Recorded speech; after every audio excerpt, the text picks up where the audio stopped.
Hey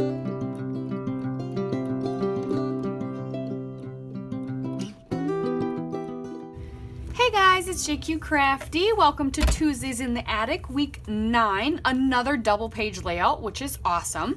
I love this because not only is it a double page, but one half has a grid on it. I'm going to play with that grid and kind of manipulate it a little bit because I don't have a lot of photos that I can cut down in the photos I picked, but I can use them and adjust my grid as needed. So since I have larger photos, so we're gonna do that. I have randomly. So it's all these photos of my son from 2014 with his auntie on her birthday, and then like a photo shoot we did with him in the same outfit. They're actually like a few weeks apart, but he's wearing the same outfit. He looks relatively the same. It doesn't matter to me. The whole point is that he does love his aunts and his aunts love him. So I thought in a way that Mom Squad, which from Echo Park, kind of would work with that. And I don't have a lot of it left, but there is 2 pieces of white cardstock, which is perfect. And I have a couple chunks. I pulled this in from my stash, which is a Jilly Bean. The reds and pinks match really, really well. And there's also a yellow on the other side that kind of matches. This yellow is more of like a greeny yellow in this floral. But I've got, oh my gosh, these all have some glue on them apparently.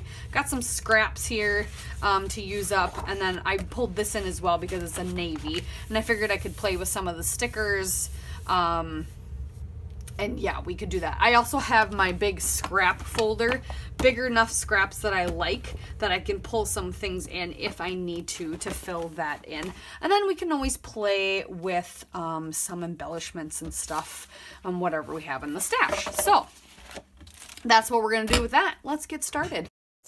So in general, because this is a 2-page layout, this video is a little bit longer. And I also try not to cut out too much, but I did cut out a lot of the gluing down of everything just because the video was already getting longer. So first thing I'm going to do is I'm going to go take those 2 bigger chunks of pattern paper I had and trim them down so they can fit on this first left side. We're going to really focus on the left side, kind of like figuring that out. The base, this is kind of how I work with 2-page layouts. I figure out the base for one side and then the other, and then I do pictures and embellishments on one, and then pictures and embellishments on the other. That's kind of how I work. I'm not sure why. But I'm about to set these down and glue them down, and after I get them actually square. I was not cutting anything straight this day.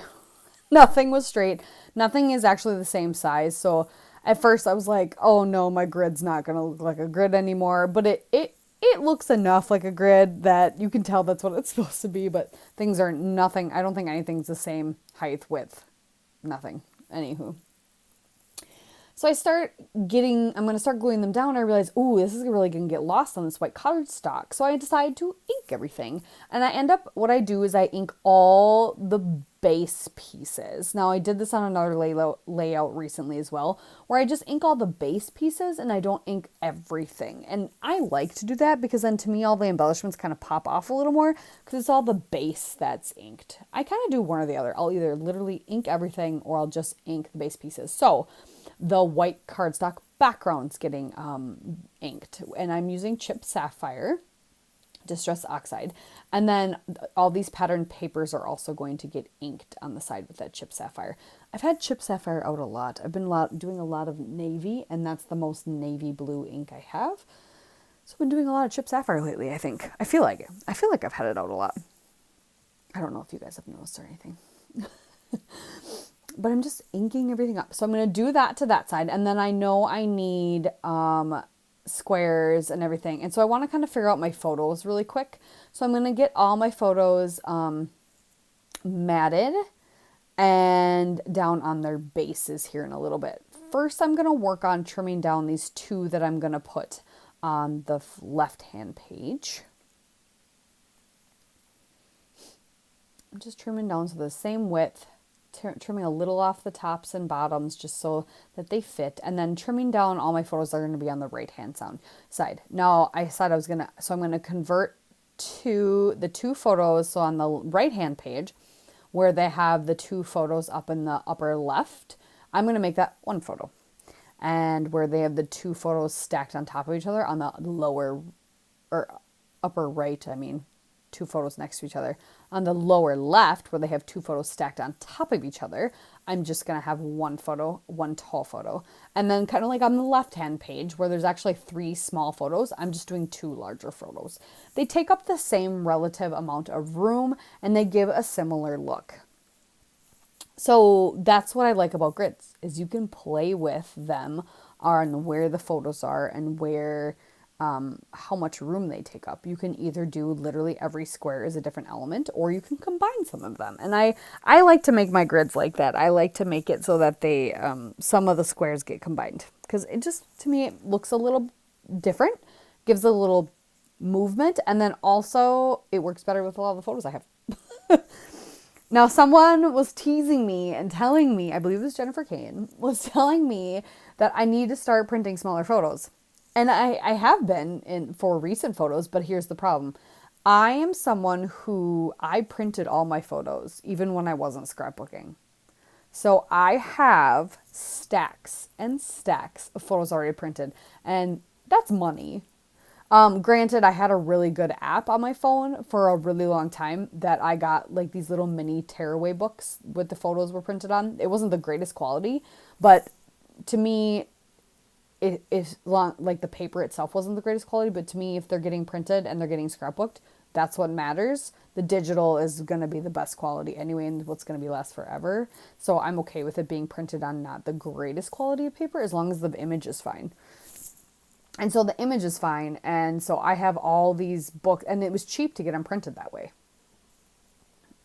So what I've been doing while I've been rambling on about photos, so I always have to make sketches work for me and how big my photos are versus, was the whole point of that discussion, is because I have tons and tons of photos that are printed, and yes, I got them printed relatively cheap, but I'm not going to pay for them to get reprinted in a smaller size. I'm not doing it. Nope, I refuse.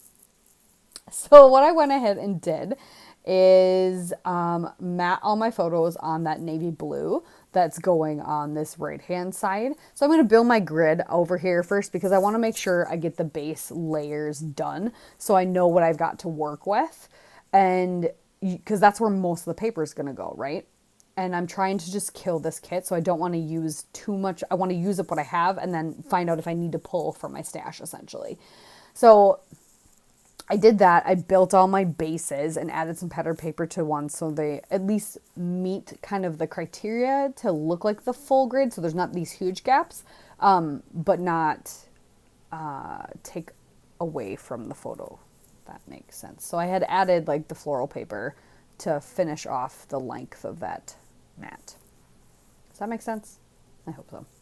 So I did that on the right hand side and just kind of laid them out. Okay, now I know where everything goes, and I've got enough paper, so now I know what I need on this side. So now I'm going to go back to the left-hand side, and I matted my main photo of my son with his auntie on white, and then I'm going to take these other 2 photos, and I'm going to just start messy layering with all the scraps, because that way it's going to pull in all those other patterns that I'm going to have on that right side that you can see. It's going to pull them in and bring them to the left page, because right now I only have the 2 patterns going on this left-hand page, and that reddish pink pattern is not even going to be on the right-hand side page, but all the papers that coordinate it are.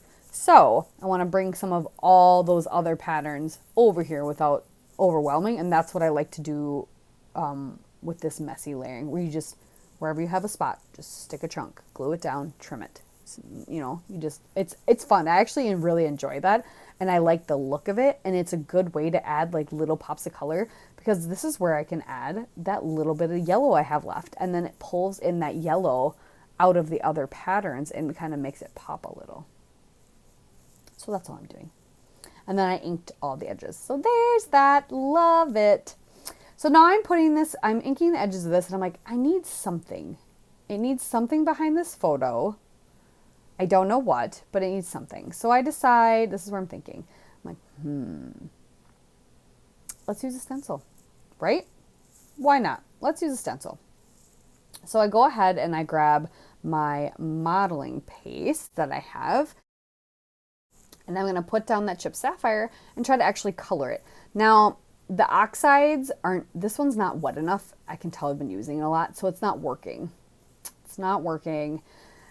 I tried again and tried to mix it, and it sometimes will work. Not as often, because it's better if you have a liquid to mix in there. So then I look over and I see I have Blueprint Sketch spray stain over there. So I decide to spritz that on and mix it in. And it ends up turning this beautiful light blue, kind of almost lilac-y color that's in the collection. Like, I didn't think I was gonna get it right off the bat, but I did. And so I go ahead and I took away the sketch there for a little while, but now I'm just kind of scraping up the leftovers that's over there, so you don't need to see it. But I went ahead and used that Vicki Boutin stencil, and I didn't do all of it solid, but I did little bits here and there, and I put that down, so that's going to kind of map my photo and just bring a little interest over there. And I decided I had a little extra, so why not also bring that interest over to the right-hand side? So I added a little bit just to two of the squares that I have.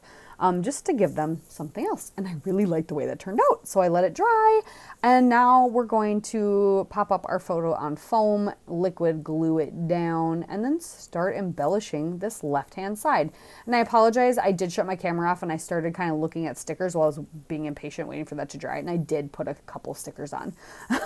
So I go to the sticker sheet first because I want to use this stuff up. That's the point of me using my things and trying to do that. So I need to use up my stash. So I'm added a couple. I did a circle one up in the corner that says life is so good. I added that real life right now. That's an LA Studio sticker. A butterfly from the sticker sheet. And I have a bunch of things there on the left that while I was waiting for it to dry too and I had the camera off, I went through my stash and just kind of went through sticker sheets and chipboard and trying to see what I all have that I can work with. I have this Park Lane. It's just a random brand, I think, from Joann's. I had went and bought in their dollar section. I love to go hunt their little dollar section sometimes. They have these little packs of just like nice pale colored chipboard. They're just random shapes. Love them. I'll use a few of them on this actually.